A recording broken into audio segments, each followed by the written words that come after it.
Helen, welcome to Amsterdam. Thank you. Almost 30 years ago, you wrote a MBA thesis, and the name of the thesis was Making the Case for the Strategic Management of Culture. And ever since, you have helped leaders to harness the power of their people, as I've heard you to describe it. So I was wondering, what was your gut feeling back then when you decided that kind of looking at the business performance, both from leadership's, cultures, and performance point of view, is the way to go? Well, I was doing my MBA part-time, and I was loving the strategy module of that course. But it was just obvious to me, but perhaps not to others, that we were looking at resources and assets and how leaders leveraged them for business success and how they raised performance for growth. But nobody in the strategy team was really focused on the human resources, which I found quite shocking. And it became sort of something that I wanted to explore.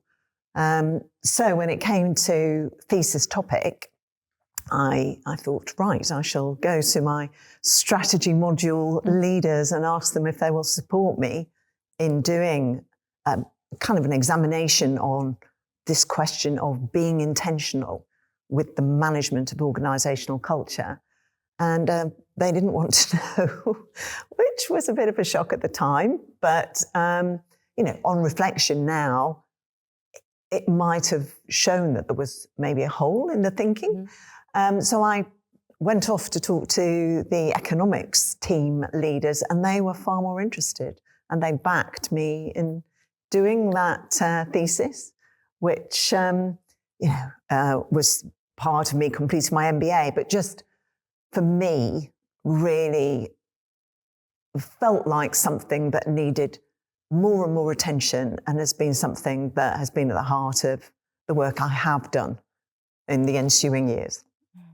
Thinking about the sort of the repercussions of industrial revolution, I do understand that, well, you are focusing on the system, you are focusing on the manufacturing. And back in those days, most of the people were not as educated as we are today. The leaders were very big bosses. And then I think there was very much this upstairs, downstairs type of an approach. Now, I was just wondering, how you see the human component within the business context to develop. And you've been working for different companies in different types of roles and focus areas.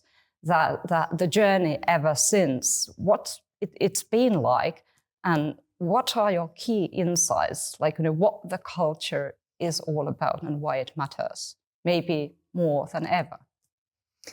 Well, I do think at the time that I was doing my thesis, there was definitely a growing interest in this question of, if you want, the human asset in the organisation.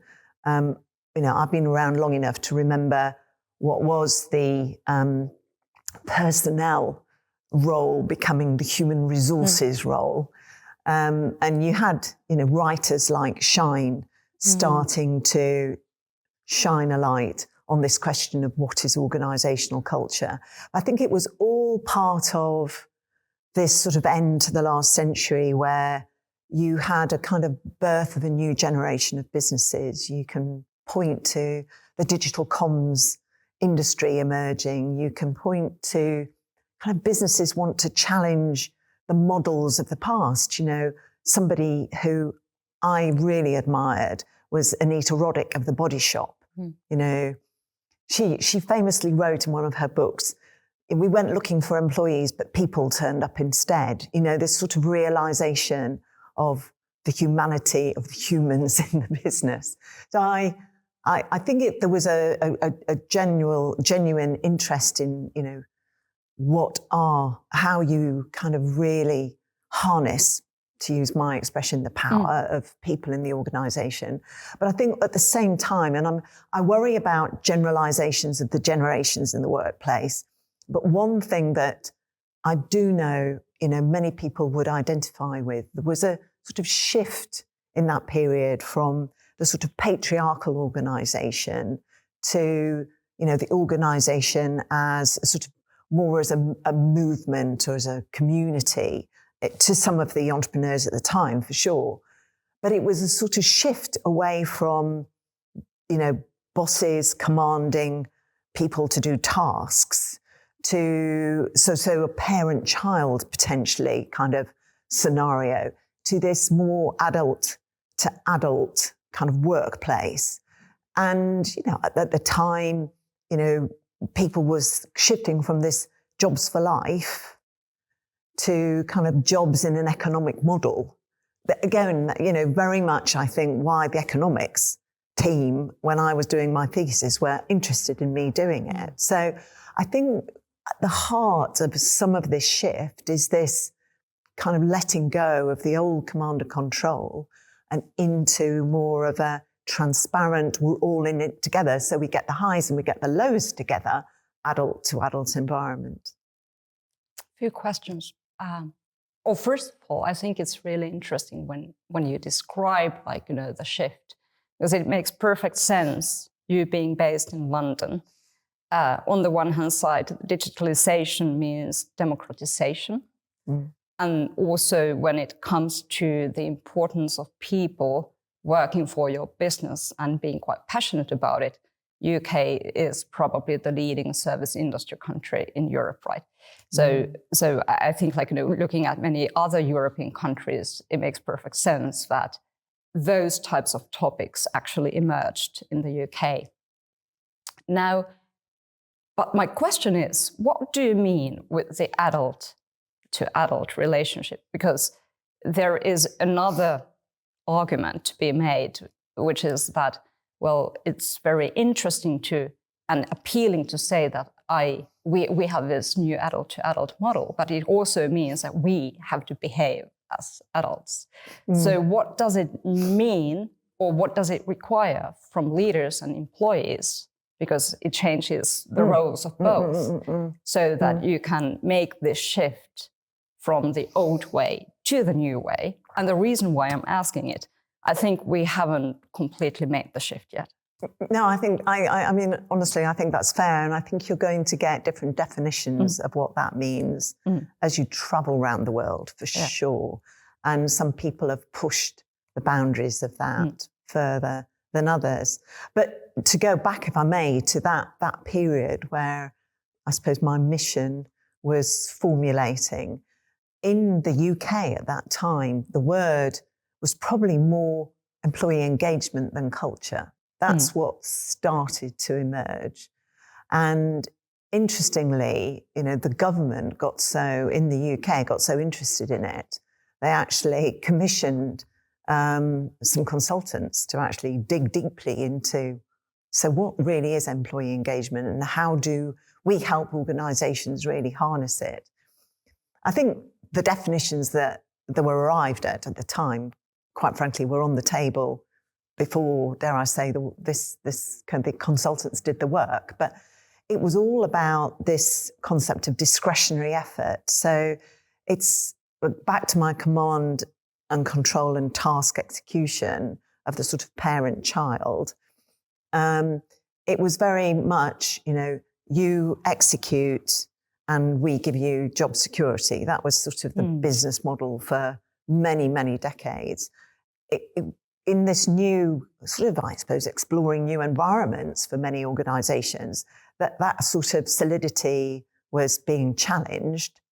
But at the same time, as it sort of went into this more transparent, you'll travel the highs and lows together, there was a desire for people to go that extra mile, to put that little bit more in.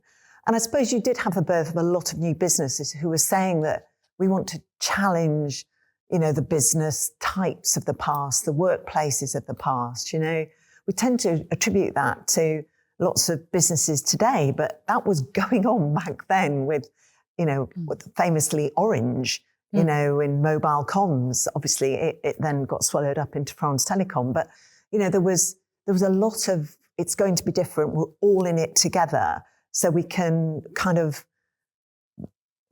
get the upside together, but we're not promising you there won't be any downside. That's the sort of adult to adult. You can, you join in and you push that harder, you give that discretionary effort. We're all, it's more of the entrepreneurial thing that is so, that we talk about so much now. That I think was really what was in the expectation of this more adult to adult environment. But some of the things of the security of the past, certainly in the UK, were being dismantled. So, a lot of people had final salary pensions. They were unaffordable in the economic kind of setting of the UK as the century kind of went on. So all of those things that were all part of that old patriarchal jobs for life, all of it was disappearing, and some new business models were coming in. And I suppose promises couldn't be made. So in this sort of we're all in it together, adult to adult environment, there was this search for employee engagement. And that was the big label, which I think today has been raised into a slightly more strategic, and I hope so, because I think it's on the agenda of many organisations, a lot more question about the culture. Very interesting. What you say there is, if the employee engagement, which was you are engaging with the company and you are engaging with your team members and you're engaging with the tasks, that was, first of all, there were a lot of opportunities. World was quite different in 1990s compared to what it's today. I think it was changing, but it was less complex. And I think it was a sort of an era of optimism as well. Now, I think more than today. Yeah, but definitely. Then how you describe it, it makes perfect sense, which is just let's do these things together because we can change things for better. And then the employee engagement in my head, or in my view, has also taken a bit of an own path nowadays. So it's more employee experience and so on. And it almost feels like, that the culture and employee experience, they are for many one of the same thing, and they seem additional to work as opposed to being part of world. So my question to you is that how do you perceive culture? How leaders should understand it? How does it relate to work? And is there anything else than relating to work? Well, for me, culture is so holistic, but culture is the work. It's not something that's a wrapper. It's something that is so holistic. It is the system in which we work. It is the work itself. And I worked with a CEO who was a trailblazer in their sector, in my view, who used to say it's the smell of the place. But, over the years, there's been many kind of phrases kind of thrown out about culture. But, you'll often hear the kind of expression, it's the way things get done around here. Or it's what happens when the leader's not in the room even. It is the work, it is what is happening and the norms that actually guide people to execute and ultimately behave in the way they do. And that feeds back. It's a system. It's a heartbeat of an organisation. And as Shine said, you only really understand it often when you try and change it. The way you describe it, if I was a CEO or I was a C-suite member, and I was thinking about okay, so the world is changing, the company needs to change. The products it offers, the channels it uses, the processes it has, and if culture is work, I would say that, well, obviously it's very important. You could almost say that, well, culture is present in every single business KPI, just like it's present in every single human KPI.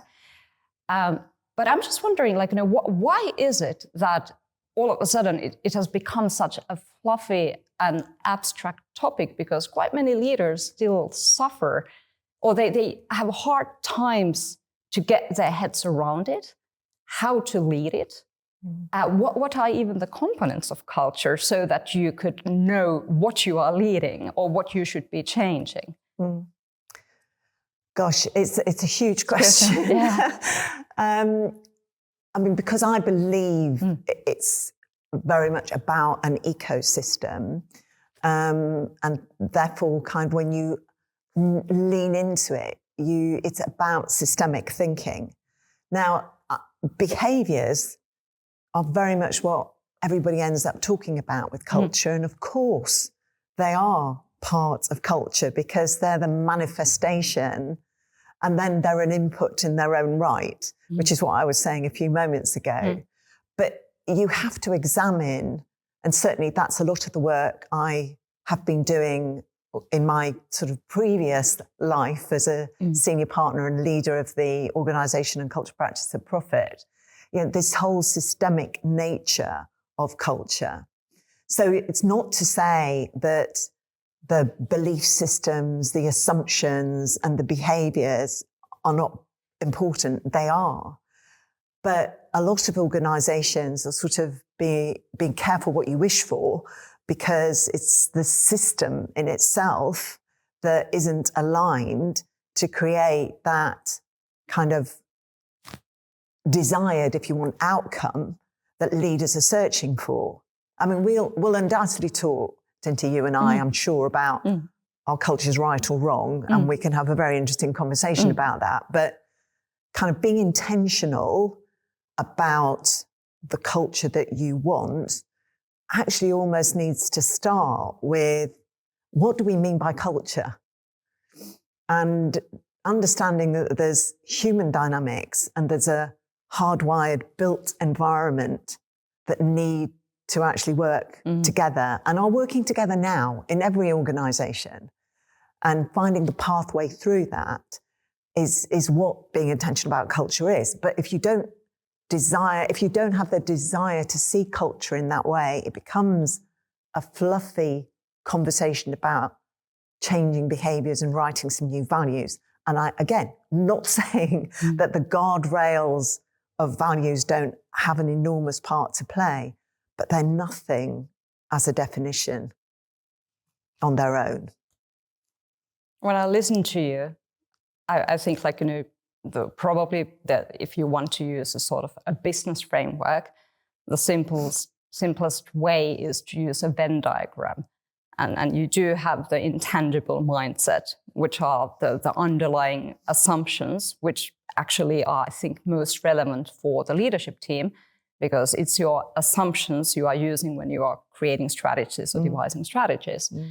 Now, we know that not everybody is a leader. So the question is that, well, if there is a strategy to be executed, so what are the elements you need to have in place to do so? And then you understand that it's the behaviors which actually are sort of the engine of the strategy, but it's the system, the third circle, that really makes sure that people have a framework or guardrails, as you said, within which to operate.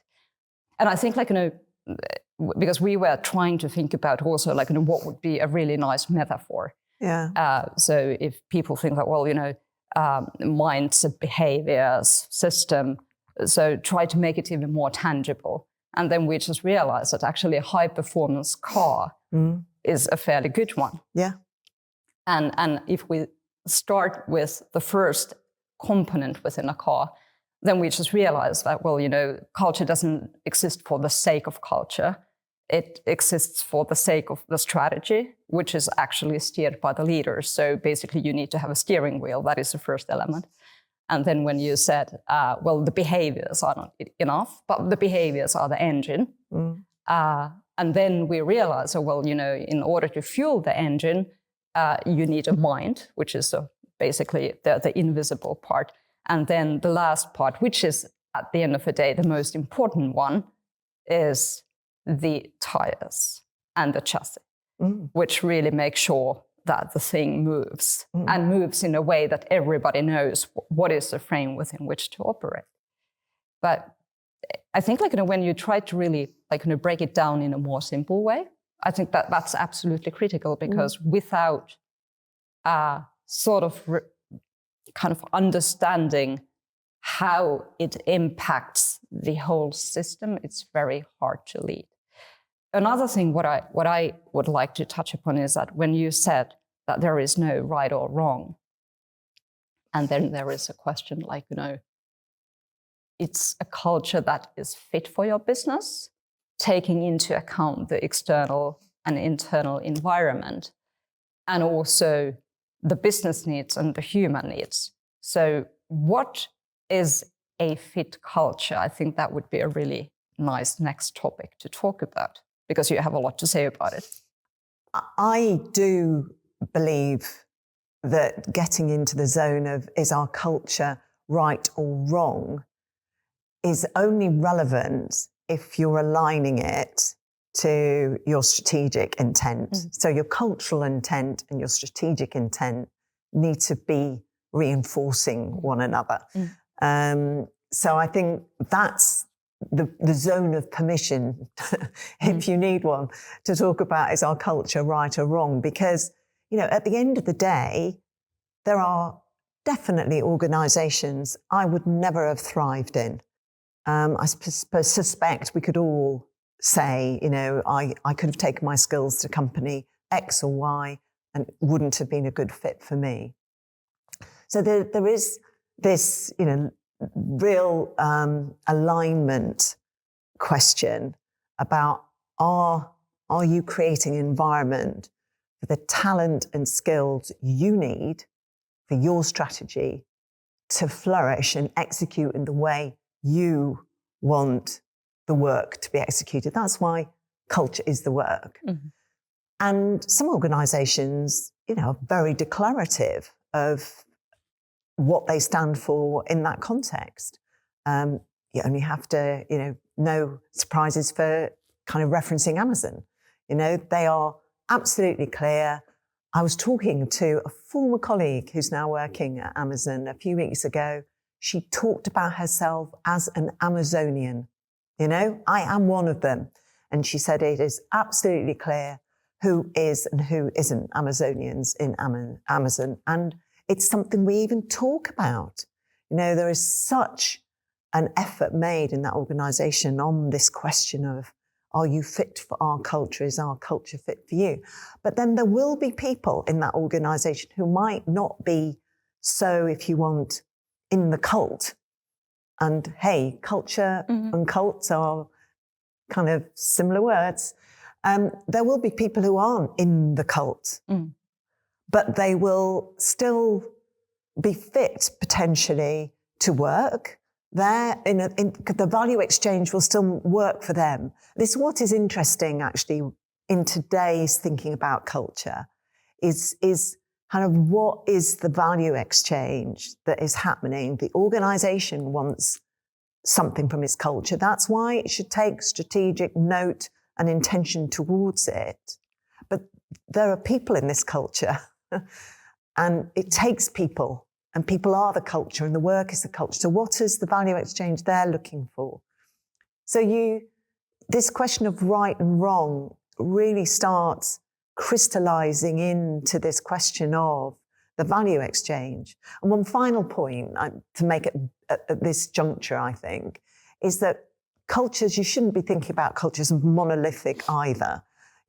Cultures vary because of, societal context, the regional context, generational context, but But the search for something that guides the norms of your culture is what the strategic intent of culture is all about.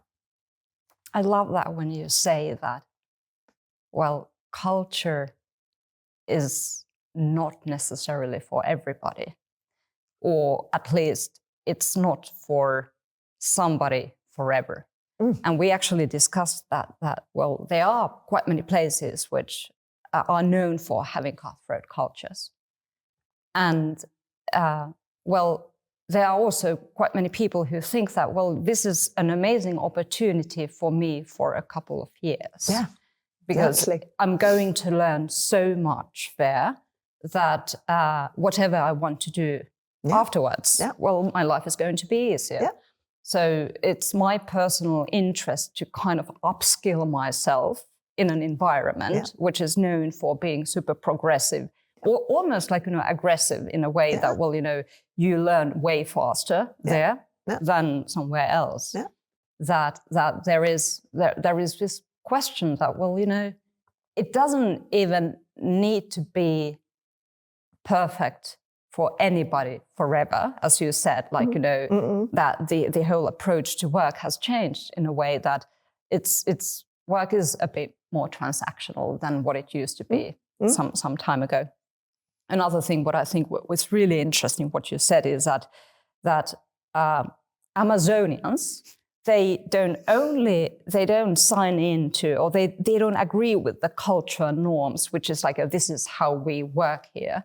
But there is also an overlap between your values. So, and that's like, that's what you really would like to see in your employees, because I think then you are getting the engagement aspect you were talking about in the very beginning.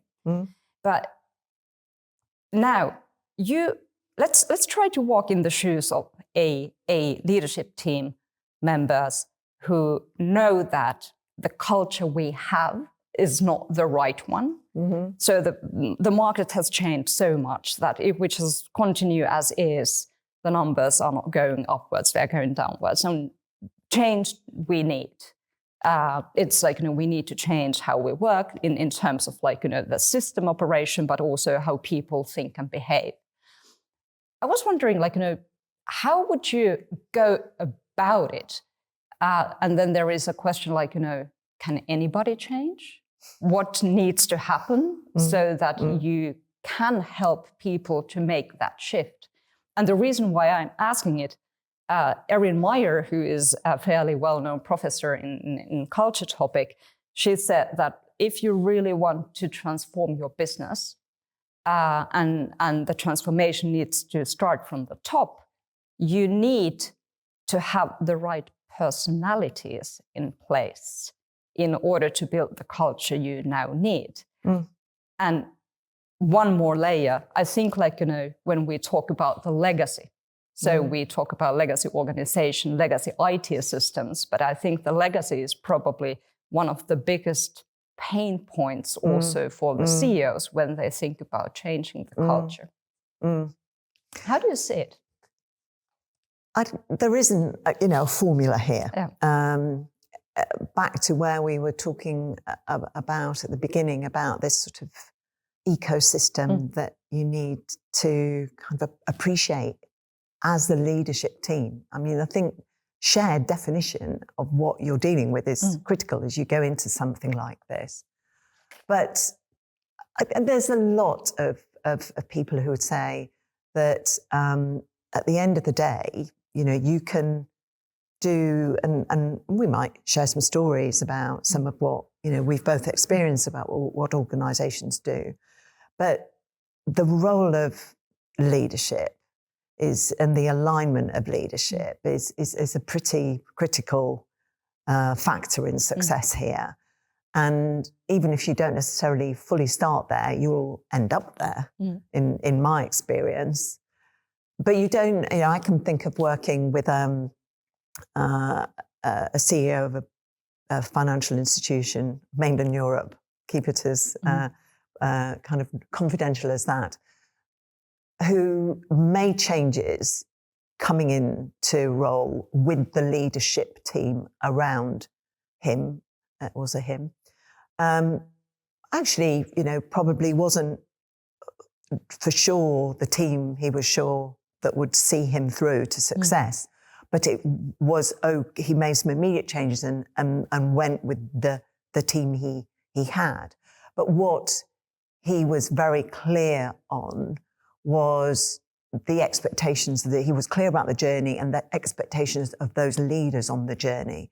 And how he expected them to role model this new chapter for the organisation. Yes, he had some hard objectives for them, but he had some very clear leadership, behavioural objectives for them. And they were going to get measured against them. And that was quite new for that team. I don't know personally if any of them had ever experienced it before, but in the context of that organisation at that time, it was very new.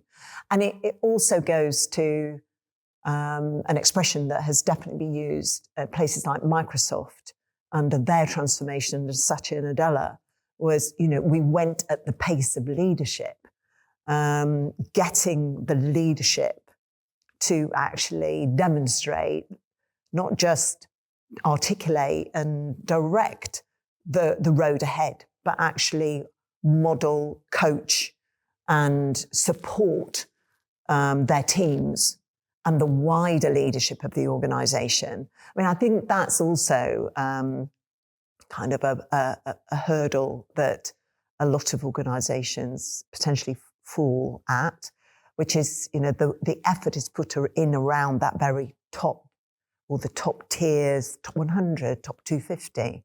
But actually, the layer, we all know it, it's been talked about forever. I mean, that's the tundra, I've heard it called, the permafrost, whatever you want to call it, that middle layer, which is actually where the majority of the people are taking their guidance from in a day-to-day context. That going at the pace of leadership is critical. So, I mean, how in an ecosystem covers many, many things. And we talked earlier about the human dynamics and the built environment. But if you can't get that leadership role working and it permeating into that middle management of the organisation, it doesn't matter then what you ignite if you want. We talked a bit about engagement, and this was where it was flawed, in my view, sort of 30 years ago, because it was all about igniting employee motivation and belief. But there was nothing going on to look at the rest of the system. You've got to look at leadership. You've got to then think about how those leaders work together on the systemic change that then needs to underpin. I think you could almost say that in order to ensure that you have the culture you need, there is almost like one layer above the behaviors, because in order to kind of like align yourself as a leader to a strategy you're pursuing. So let's suppose that you have been a company which has been more in a sort of a cost position, and now you understand that, well, the differentiation element plays a role, meaning that it's not just exploit processes, optimization, but it's more like exploration, innovation, and accepting failure.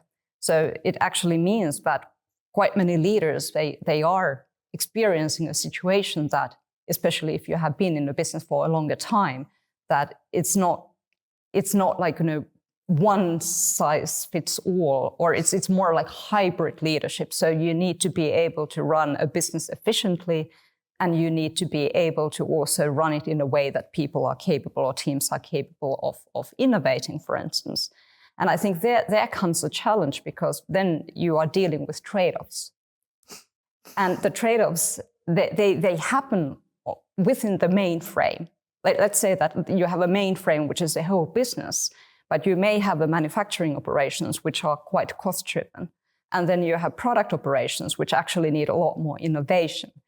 And to really to know what kind of behaviors are needed right now is very critical, because you can't be like, in a situation, or it's not feasible that it would be like, okay, now it used to be cost and now it's innovation. It's more like, now we need these types of behaviors within this function and in these situations and within these projects. So it's becoming way more granular.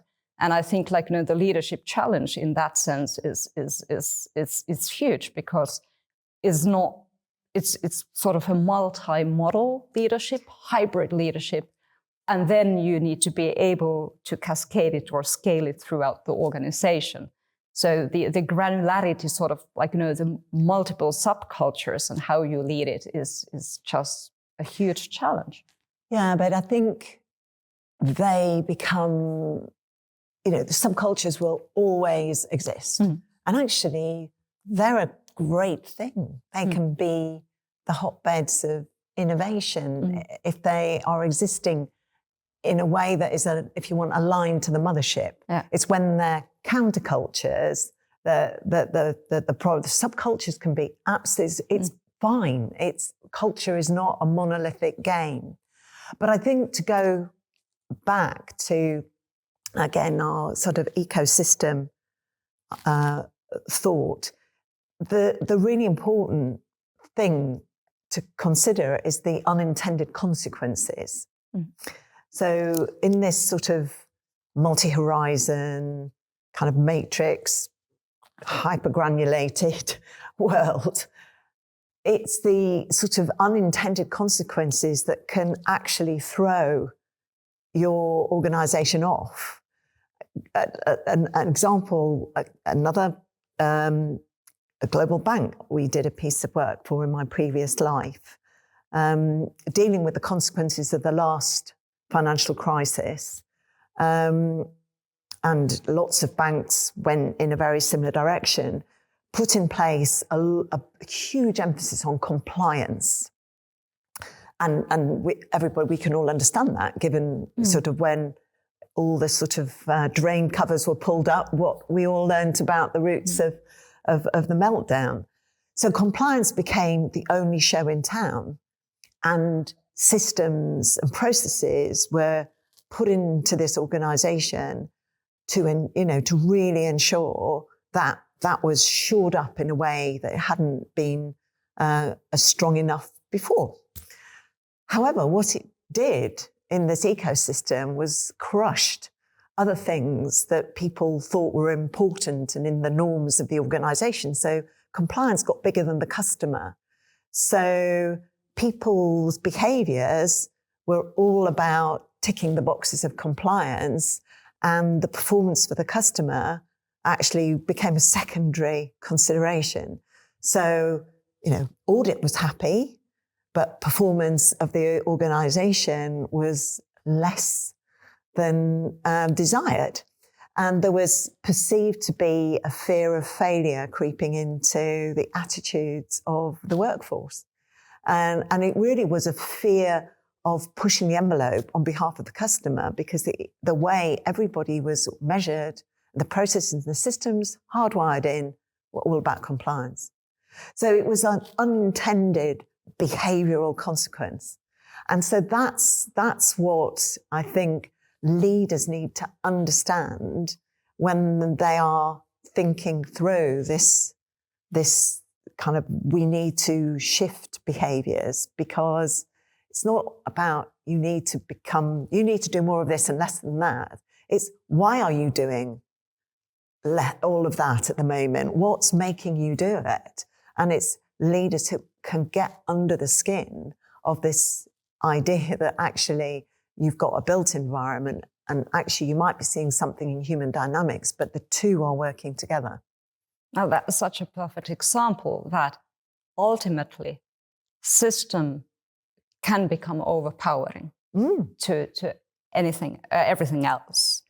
And at the same time, it's only people who can change the system, which is a bit of a paradox, right? Brilliant. Which is, but I was just wondering, because that is what happens to so many banks, that well, you have some reckless behaviors, maybe not within your bank, but as a result of the reckless behaviors of others, all of a sudden the regulation tsunami and the whole mindset, like, made you very compliance and risk aware, and quite right so. I mean that it was a good response, and then I think, like, it's amazing also how a system can help people to believe that something is right because you do it, and then the only counterforce is actually somebody saying that this is not good enough, this is not right, or we are not performing the way we could.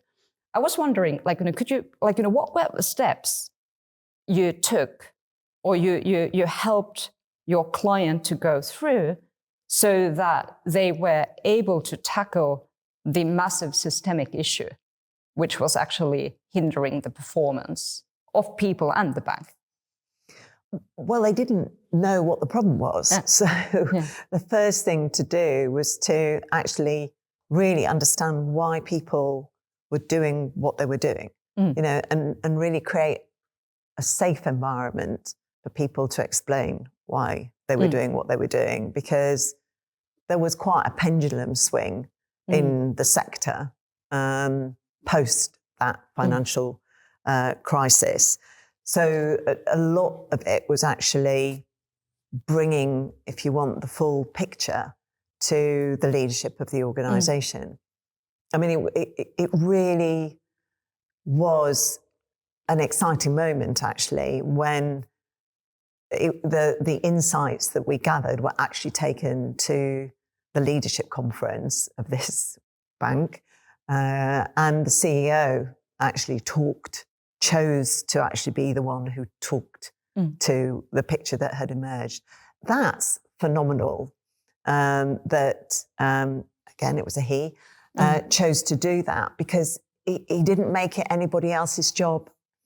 He made it his job to talk about this and to talk about the fact that what they'd done was understandable, but it was time to change it because it wasn't serving the interests of the business. So it was taking a number of, if you want, stakeholders in the organisation on a journey, because then, if you want, the answer was theirs to execute, but it was this sort of opening the kind of eyes to this unintended consequence, but understanding the system that they were playing with. Because it started with a statement that the behaviours were wrong in the organisation. You said the interests of a business, and you talked about the value exchange. And before we started today, we just realized that actually it's like, if you tried to identify one of the major pain points for leaders is actually how do you reconcile the business interests? At the end of the day, you are supposed to grow your business and to make sure that it has sustainable foundations and it is a profitable business, right? And then you have the other aspect is people's interests, employees' interests, which we know that they have changed so much. Yeah. And we kind of tried to articulate what it probably is to walk in the shoes of a leader who has massive pressures from the shareholders, the owners, investors. And at the same time, you need to get people along. And then you just discovered the latest report from Edelman. Yes.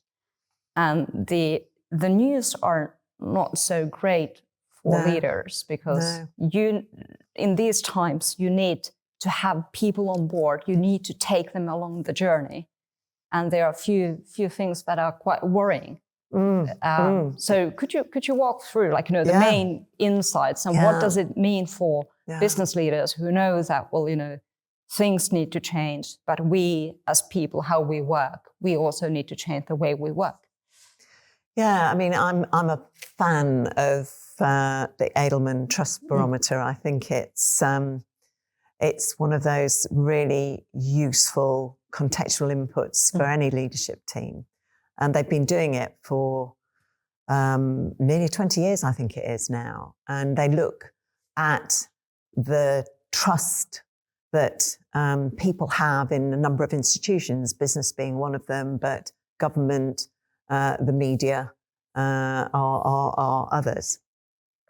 And it's been, I mean, I think it was 2016 was the year that on all measures across all institutions, trust went down.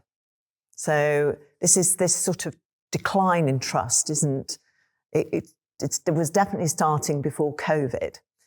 But the one institution that was still held up as potentially the answer to the woes of the world starting to kind of play out was business.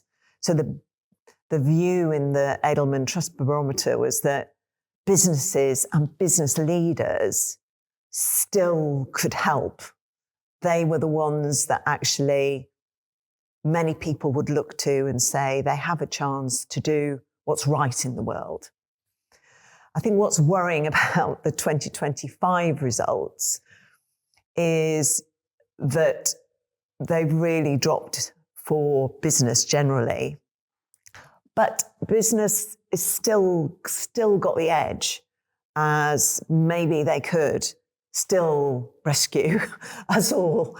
But the sense that business leaders are lying to their employees really comes out in the narrative that accompanies the data in the latest Edelman report. So that is concerning. And the lack of trust is turning more into a sense of grievance. The word grievance is used. Obviously this is, they do this across many countries in the world, but US, Japan, Korea, and a large part of Europe is definitely in this category of starting to lose their belief in business leaders, seeing business leaders as potentially lying, which is a shocking statement, and also feeling more activist about this. It ends on a slightly positive note, which is that where there is more optimism in business leaders and what business leaders are doing, that grievance is easily dissipated and turned into more of a belief. But there's real concern about security of jobs, the future of, roles in the workplace, the coming of AI, the lack of training, the world economics, fragility of political systems, recession. These are all worrying people right across the globe. But it is really quite stark when you look at the countries that are the most worried and the most concerned and perhaps the most untrusting at the moment are certainly the ones where I've spent most of my career working. So it is a fascinating question right now about trust in the workplace and, the battle, I think, to reestablish what the value exchange is post-COVID. I still think we are battling with the residue of the COVID years. And different generations. And I said earlier, I hate some of the stereotypical statements about generations in the workplace. But if you think about the workplace that Gen Z has grown up in, you can understand some of the skepticism and the fact that a lot of information is coming from certain sources which aren't necessarily rock solid and robust. So you've got a generation wanting control in a way probably than any other generation before them, and they're the digital natives. So they look to get answers and they look to research companies and culture and the brand of the leader in a way that, the workforce of 2 or 3 generations ago could not have even imagined. trust. Now, I'm just thinking, you mentioned earlier the employee engagement. Then you said that 2017 there was a clear shift, like the trust, like we become more distrustful. Mm-hmm. However, we did trust in corporations, and I think it sort of goes a bit hand in hand. Again, UK being the innovator, but in 2006 you had this Better Business Act, which actually paved the way from shareholder capitalism to stakeholder capitalism, which I think was a sort of an era where this idea of social responsibility first, and then it moved to ESG and so on. It kind of like rejuvenated businesses or revitalized the purpose of the businesses, and then well, maybe there was a little bit too much promise and too little delivery, a bit too much greenwashing and whatnot. But what I kind of like now I'm trying to understand what COVID did for businesses. Because I do remember business leaders saying before COVID that, well, our business model is broken. We need to fix it. But it was more like, the digitalization, transformation of the systems and thinking behind it. And now they quite many say that the concept of work is broken. And then there are quite a few leaders who do believe that the concept of work, if you need to revitalize it or whatever, rethink it, that culture is actually one of the main tools to make it, fix it, to make it healthy again. And I was just wondering, whether we should even dig slightly deeper, like the value exchange topic, because I think if that is not solved, it's very hard to create a movement within an organization which is aligned to the strategic priorities of the business. And you as a leader, you can trust that people are not just physically there, or they are just giving their brains but working remotely, but you are really committed to do something with me together, which is actually something quite different. What's happening today, everybody is talking about work becoming more transactional. Yeah, yes. I'd love to talk a little bit more about this, because I think we have to remember what trust is built on. It's a basic human desire to have trust, because we want to belong, we want to feel secure, we want to feel stable. It is one of the facets of what we desire as humans is to feel some concept of trust. And it's a two-way thing, and it tends to be built over time. Trust is not, it can be momentary, but it's at its strongest, it's established over a period of time. So if you think about, the time going into COVID, I think you had some interesting dynamics going on. Certainly speaking about, where I was based at the then in London, in the UK, you had the growth of sort of some really interesting questions about what organisations existed to do.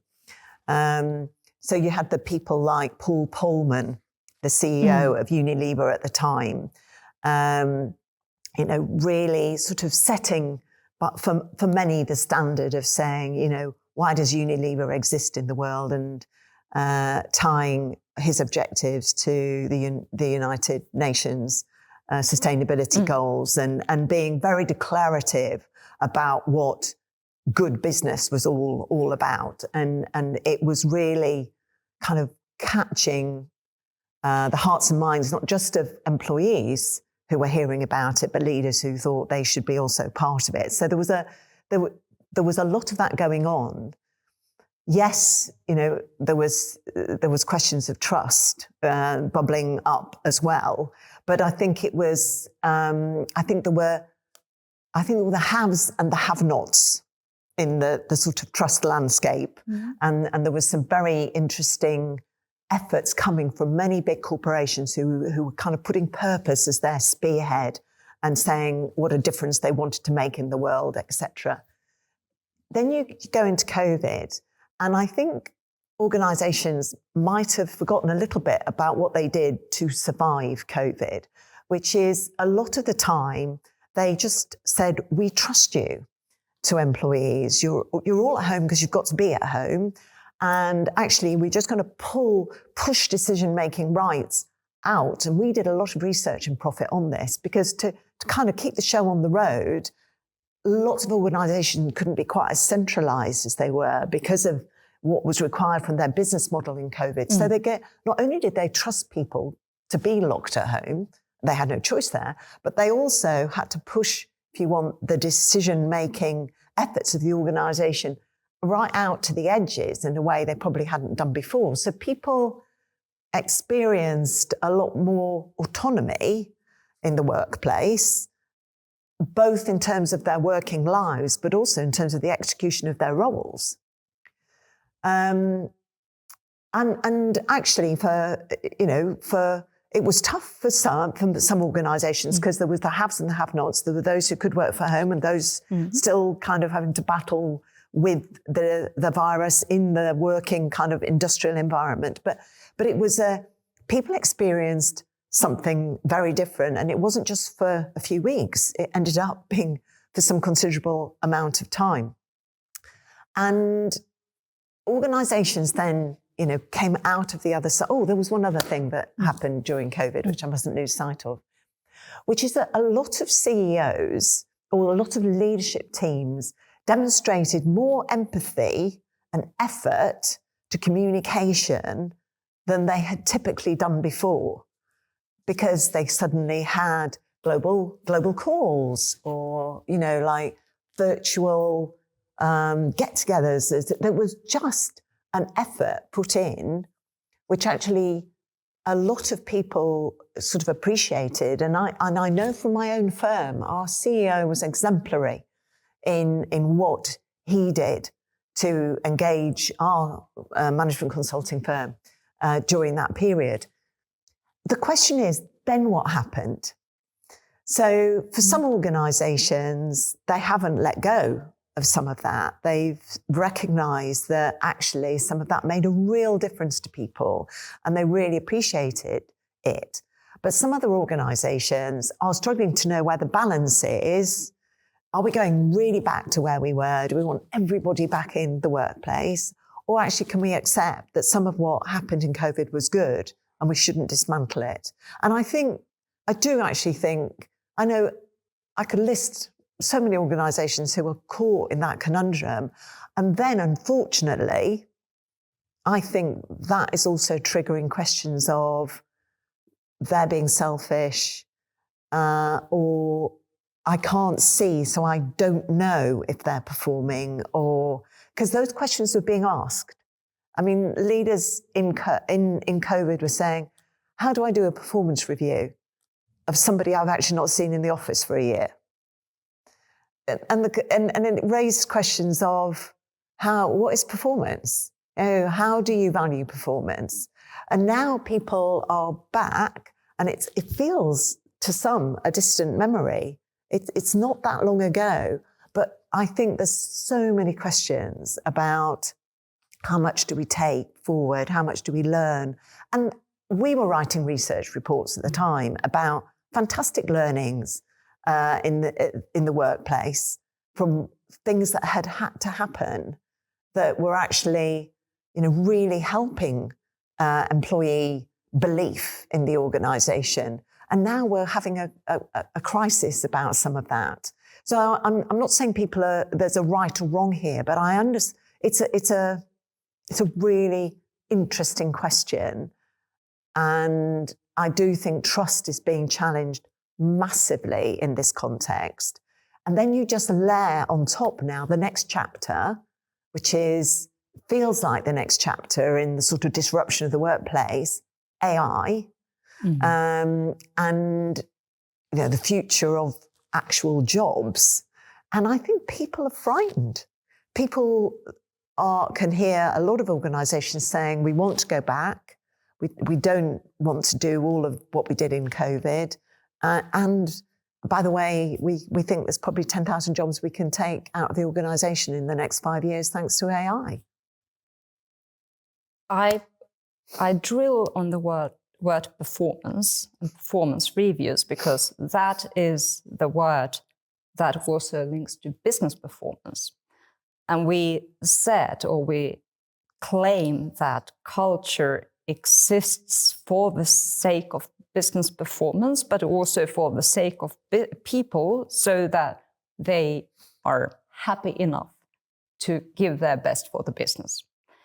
Interestingly, you really made me think about the performance reviews, because if you really truly believe in culture, you are actually having two types of performance evaluations, which is do you deliver the numbers, and do you behave in ways we expect you to behave? Yeah. And I think that's one of the key reasons some of those companies who say that we need to get people back to the office, because they've lost the other part of the performance reviews, right? I think that's spot on. And they are actually the companies who also said that what made us great is our culture. I mean, Amazon said, Amazonians, JP Morgan, actually, one of the first banks who said 5 days a week back in the office. They are very conscious about their culture. So it matters to them. At least that's what I read. I don't know. I never worked with them. But I think that's really interesting, is that if you let people to decide, or actually you negotiate more about where you want to deliver the performance, whether it's at the office or at home, and then at the same time you say that culture is all about behaviours, I think that is a modern day paradox. And if you add to that, as I listen to you, summarise beautifully that question, you could say they're looking backwards at their culture and not looking forwards at their culture. Because, that was culture then, and that is not culture now. And culture isn't a static and it never goes back at all. And, I hear that sort of nostalgic, that culture made us good. But I think the question is, what is needed today and going forward? And what's the value exchange you want to place at the heart of that? Now, it may still have the leaders, JP Morgan, saying, that's what we want and that's what we believe we need. Back to my right or wrong. But I think getting nostalgic about culture isn't a good thing. I think there are things many organisations feel are enduring about culture.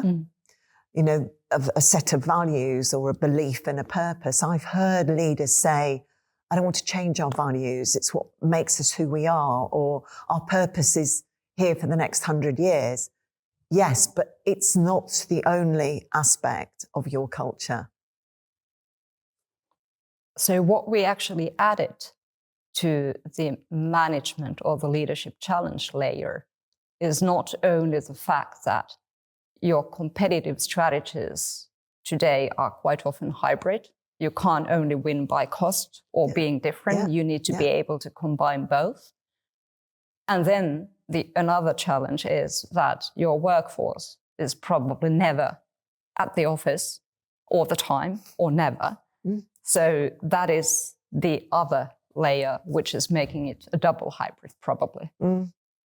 And to go back to trust, because I don't think we should lose sight of that, that sort of belief system, trust is really a question of, do you believe?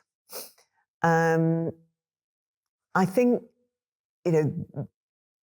people thrive in organisations, not necessarily because they've got a perfectly aligned belief system. What we were talking about, people maybe going and working somewhere and it's not entirely, the perfect environment for me, but it's something I really want to do, and I will give my all, and etc. for the next X years. Trust, I think the question is not trust in the belief system, it's trust in the value exchange. And that's what the Edelman report was really trying to get to. I'm not sure, they're saying, I'm not sure I believe business leaders. It's not saying I don't think it's a belief system.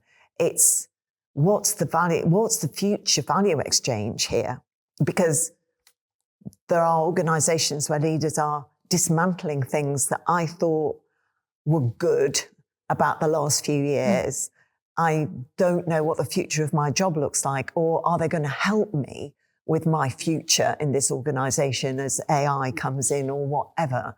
I think the need for a sense of belief from the leadership of business is what is emerging. And I think leaders need to appreciate that their shadow is a big one, and they might have frustrations, but some organisations have turned it completely on its head, like Citi, who've said, we'll be completely different from JP Morgan. Yep. We'll stand for something different. And that's going to be part of the value exchange here going forward. And they believe that that's right for them. But I think that's what you say about the trust, because this is like a really like a brilliant point to conclude. And I'm not saying I'm brilliant. I think you said a brilliant thing, is that trust requires optimism. Yes. And Citi is for you a reference of a brand and a company who has decided to look into the future with optimism and saying the past is past. We only have a future, and we need to have a new rules. And the value exchange, which is we need to somehow agree that, a thing called collective sacrifice is needed, because at the end of the day, it is working for a company is a collective sacrifice, right? That you are willing to commit to it if there is an idea of hope and better tomorrow. Yeah. So at the end of the day, culture is not only about the business interest, it's not only about the human interest, but it's actually like a combination of strategy and what we people can do together in order to have a better tomorrow for the business and for ourselves as well. Absolutely. And the optimistic narrative is something what is missing today. Yeah. And we don't, I mean, the days of jobs for life are gone. Yeah. But the concept of loyalty hasn't gone. Now, there's been some fantastic research that suggests that people fill in engagement surveys and still might be halfway out the door of the organisation, saying, I respect leadership, I'd be an advocate for employment in this company, but I still might be leaving. So we have to be a little bit careful about, employee engagement data. But there is a thing called loyalty. That also is not dead. And it's part of performance. And that sort of loyalty, trust, performance, kind of virtuous circle is something worth striving for. But everybody gets up to look forward, not to kind of look backwards. And I do believe that if you are intentional about culture, it also helps you in that task of building that sort of front foot, forward-facing optimism. And loyalty is something not to be shied away from or valued as a sort of both objective ambition and output. Helen, now it's time to summarize. Let's try to summarize it with 5 key points. What would be the first one for you? I said it at the beginning, And it's my counter to anybody who says that this is a soft topic. But culture is the work is culture. That's how to think about it as a critical start. It's not something separate. Okay. Now, the second one I would say is, if culture is work, and because it's work, we know that what you do and how you do things, it's always related to the strategy. So I think the second one definitely is that the culture you need is derived from your strategy. And it is definitely not static. You need to keep your finger on the pulse, even during your strategy period, because it's like, little things which change. You need to create this foundation with the help of the system, which was a built element. But then there is a lot of flexible elements as well, and you can play a lot more with behaviors and the mindset, but you need to get the system right. Yeah. So, and that is in itself a bit of a paradox, that if it's constantly changing, and we do know that systems don't change every single day, so how you actually strike the balance between flexibility and stability. Yeah. But that is something what you can do. Yeah. But the fact is that you also need to be able and willing to redefine the systems in a way that you are not just tweaking them a little bit, but I think now is the time to transform them so that they are fit for future, instead of they are reflecting the past. Yeah. So that was a long second one. No, that's good. I think the third one, which we've talked extensively about, is it's the work of leadership. Yep. And I think I work extensively with HR leaders, and the HR leader has an enormous role to play, but it isn't exclusively the work of HR at all. And I think it was interesting that at the end of last year, Forbes produced a really interesting paper on culture is the work of the CEO and not simply, delegated to HR. Of course, I'm not devaluing the enormous role that HR has to play, because so much of this is kind of questioning systems that ultimately are, a lot of them are people systems, but it has to be the work of the CEO and his or her team around an aligned understanding and ambition to actually be intentional about culture. All right. Fourth, then I would say is that if it's your job as a leadership team, because your role modeling is absolutely critical. I hate to say monkey see, monkey do, but that's how we are hyper social. Yeah. But also it's not only role modeling, but enabling it and knowing that we are now living in this double hybrid world, right? So I think it's also time to, in a way, not to look at the mirror and say that I haven't done a good job, but really also make sure that you are willing to self-reflect and also understand that the whole concept of leadership is evolving radically right now, and the challenges are enormous. But at the end of the day, you cannot, or you shouldn't probably, to look at the topic leadership challenges or leadership styles or leadership philosophies in isolation. They belong to the topic of culture. Yeah. So kind of seeing that, if culture needs to evolve, leadership needs to evolve as well when the world is changing so fast. Yeah. So that would be number 4. And for me, 5 would be working to appreciate this question of value exchange, because this can't be cascaded from on high. You know, we've talked about leadership, we've talked about layers of leadership playing such a critical role, that there's no question about that at all. But at the end of the day, it can't be, as I said, a cascade from some enlightened team at the top of the house. It has to be informed.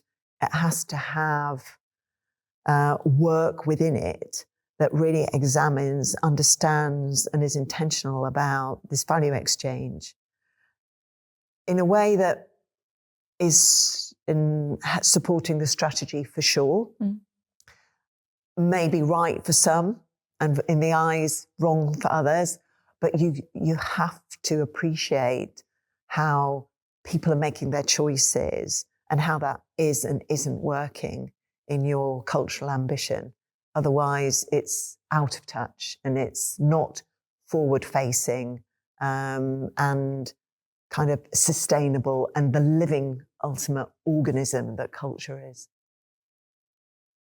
That was a good one. Now, I must say that every single time I talk to you, I learn so much. So thank you, Helen, so much for being here today.